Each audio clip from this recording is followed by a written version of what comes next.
Hi, thanks for joining me. I'm Hannah Erica, and today's video is how to start flipping furniture. This is ground level stuff, like very beginning. Like you're watching it, you're seeing all these things, and you're thinking, I want to. Oh, my cat is starting up. I want to do this, but I have no idea how I can do it. I don't really have money like that. So this is ground level stuff. I have my notepad here, and this here is just to make sure I don't miss anything important. So you may see people doing it. You may say, I don't have a big enough space. A lot of them have these big garages and all this space outside. You're like, I don't have all that space, or you don't have the money. So basically, we're going to talk how to get started. I've actually done about 13 remakes of a furniture. So I'm still new, so I know how I felt, and I know, what people in the very beginning might need. I actually flipped about 13. I made about 13 pieces, but I flipped 11 already. And I'm gonna tell you things that I did wrong or things I would not do again. Also in this tutorial.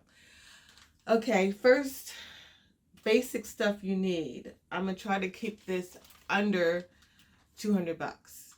It's possible you could spend $100, but it's very tight. Basically, we need to figure out the startup costs. Let's talk about some on-hand supplies that most people usually have, especially if you have a home or you've done some, renovations here and there, and that would be like a screwdriver, putty knife, some cleaning rags, which could be basically ripped up old clothes, drop cloth, especially if you've done previous painting, but just rags and sheets and blankets and stuff like that. That is basic things that you could already have that can really, that right there can save you, $60 to $80 just having those things on hand. And also, if you have painted your home before, your apartment before, you have brushes. So you really want to see if those brushes are good, but you probably need maybe 3 sizes: a small, medium, a large brush. I'm not going to mention any particular brand you should use. There are people who talk about different brands. I know people who like Woodster, like the specialty brands that you hear people mention that they try. Not like you can't try those. I would just go to your local hardware store and get a recommendation there, or just get some you see online. You might want to pay in $10 a brush. They basically, between the good brushes, are between the ones at the local places that are good, are between 10 to like maybe $16-17. But you also can get a pack of 3 brushes that are $15 for all 3. So you can decide what you want to do.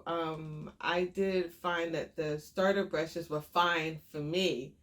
And then as I start doing more complicated pieces, with a lot of curves and stuff like that, I may need to like branch out to other kind of brushes. And then we have some wood filler and wood glue. It's important that the glue is for wood and not just regular glue, because you want to seal it right. And even though you may not have clamps, the clamps aren't expensive, but they still add up. You're still going to spend like 20 bucks. So you could, and before I had a clamp, I think I was putting something heavy on top of it. So that's what I was doing a lot of, find something heavy to hold it down.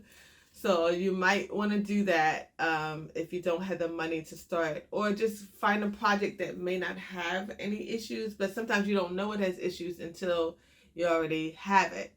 And then, of course, moving on to the sand grit. The power machines, the orbital aren't expensive, but you don't need to start with them. They're actually between $30 and up, depending on what you're getting.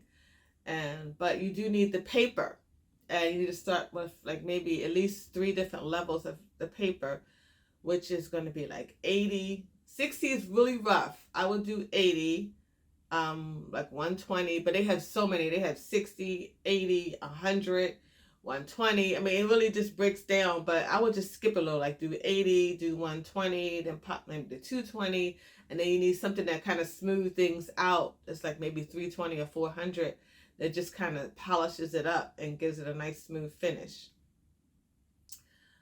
Okay, the next thing is the paint and the stain. Okay. And this is where I guess the money kind of goes into, because you got to get the product. But I will suggest the basic. Get black chalk paint and get white chalk paint. Because not only a lot of pieces wind up being black, good for flipping, and the white ones are good for flipping. But you can also mix the colors, and you'll have a nice charcoal gray with a little bit of white in the black. And then you can have a nice light gray with a little bit of black in the white. And like you're making at least 4 colors, and you have more things you can do with it. So if you get a bucket of black chalk paint, a bucket of white chalk paint, that should last. I should last at least about 4 projects, at least, if you're not getting really big pieces. You should be able to have that hang in there for a long time. Also, you're going to need like some stain if you're doing paint, if you're doing wood pieces. You don't have to start off with stain if you don't plan on doing it, but to be honest, if you sand down your wood and it looks so gorgeous on the top or the base, and the stain lasts so long. I had the first stain I've used still, and it lasts so long through so many projects that I've used. I've not even finished it up. So it's well worth it to get some stain. And I would suggest a dark walnut or even ebony and a natural. It's like you said, you have it dark, and then you can also kind of mix it up, a little bit of dark with some light to kind of make a different type of tint. I would suggest that if you're going to do oil-based, stick to oil-based. You're going to do water-based, stick to water-based. I do think the oil-based has a stronger odor, and so you would definitely need a lot of ventilation and a mask. But if you do the water-based, it's like a little less. Oh, it's just not as like, so strong. So you might want to do that. And then with the handles, it might not polish up so well.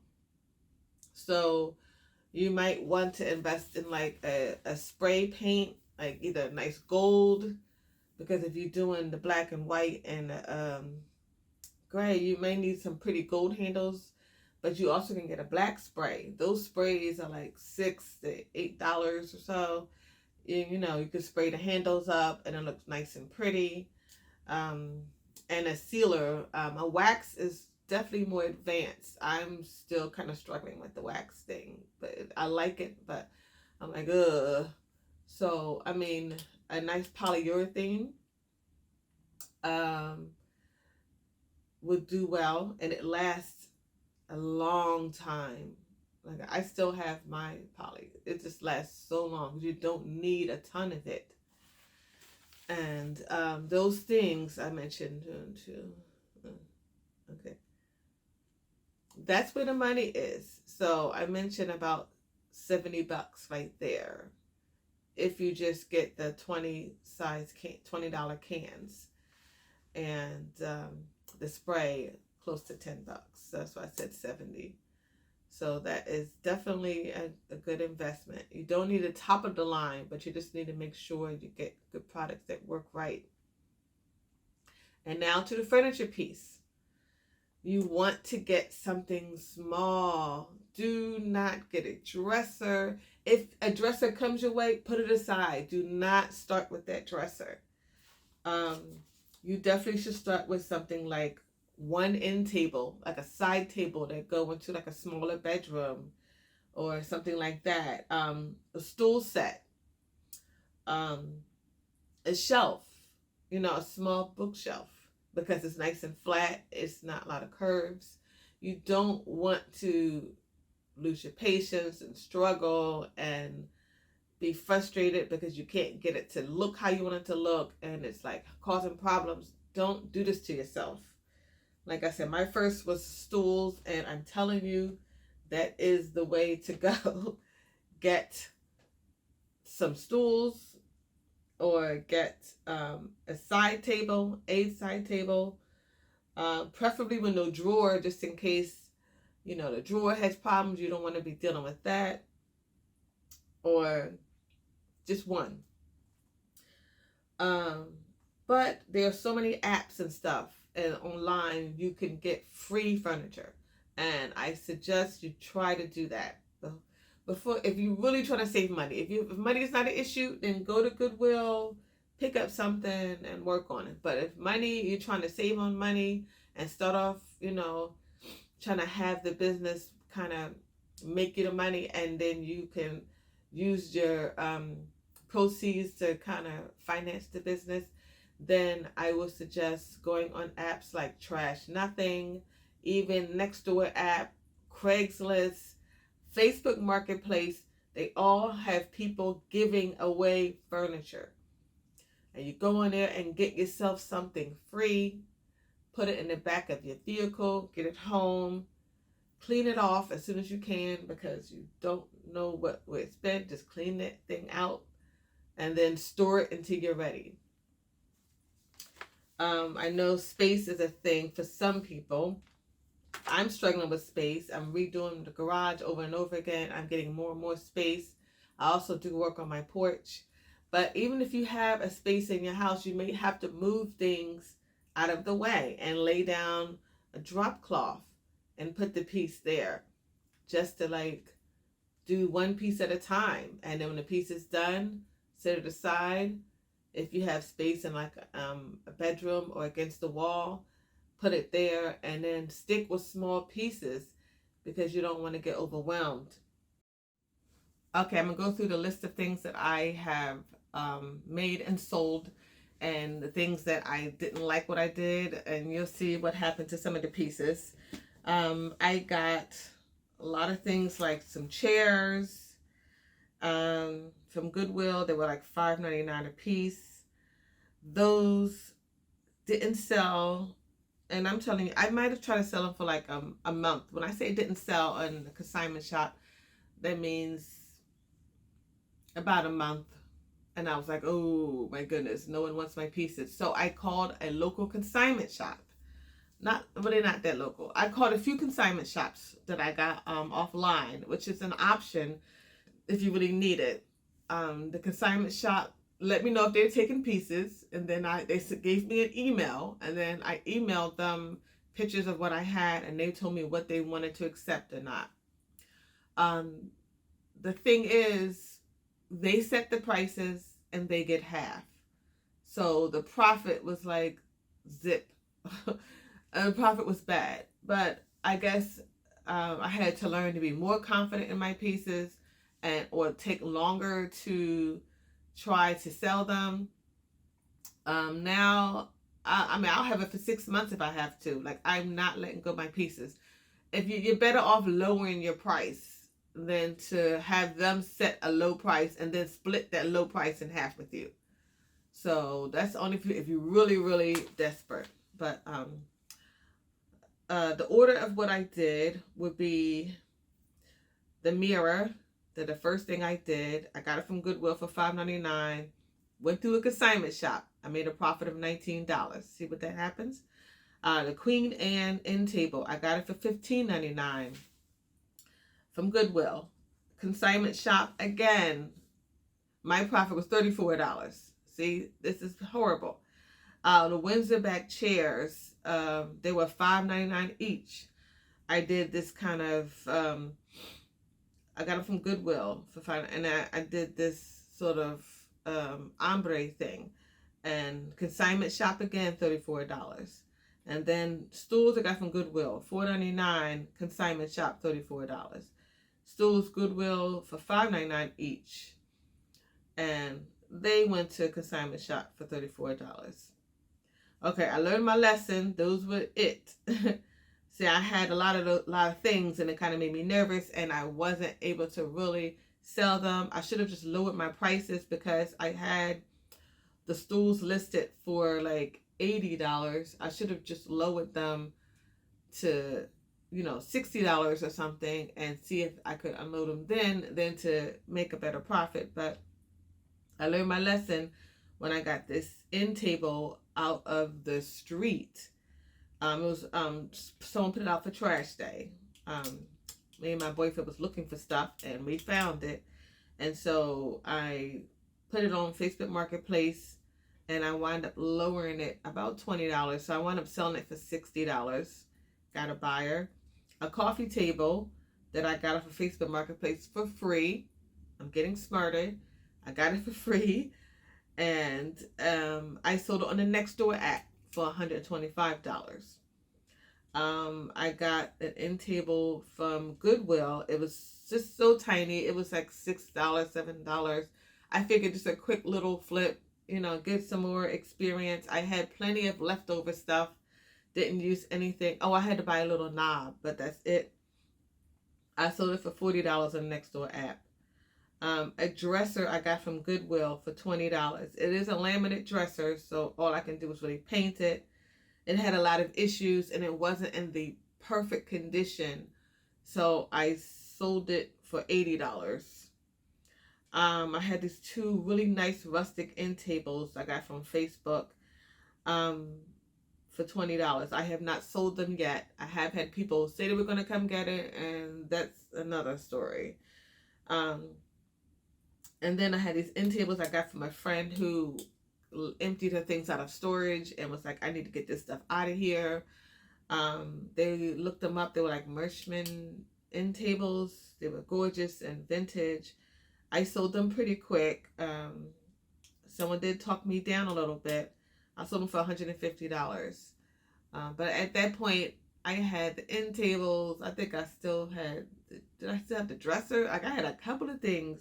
When you have a couple of pieces, you're like, I also have a end table that I did not sell, but I don't think I put that one up there. Oh yeah, I did put that one up there. Okay, an end table that I did not sell. I did something really different with it, like a black and white thing. So I basically made something unique, and it has not sold yet, but I have not given up on it. At the worst, it is wood, so at the worst case scenario, I may sand it down and do something else with it, but I have a black and white basement myself. I just may keep it, I will never take it to a consignment shop again. But if you want to use a consignment shop, I'm not saying don't ever use them. It's an option, but you will only be covering probably the costs that you either put into it, unless the piece was free and you didn't spend too much money. But and they also can say no, so you get to try a couple of different ones and see if they will take it.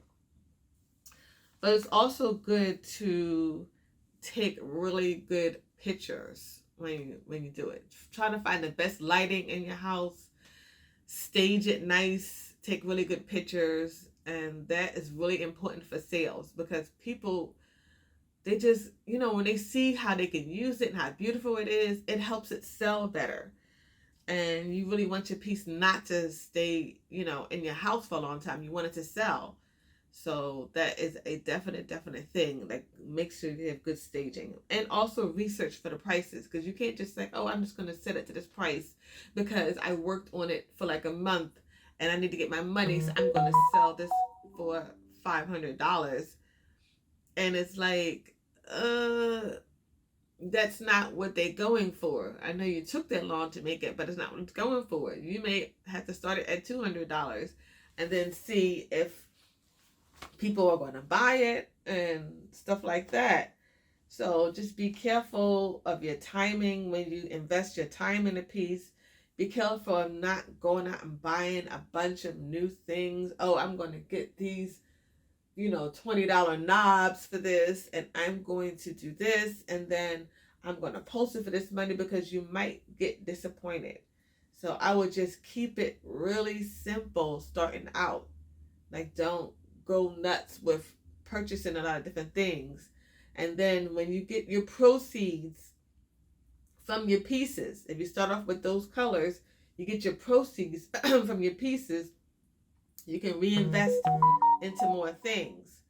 But I don't suggest that you go crazy in the very beginning. If you like what you heard, please, hit the like button, subscribe. That'd be nice. I'm trying to grow my channel, and thank you.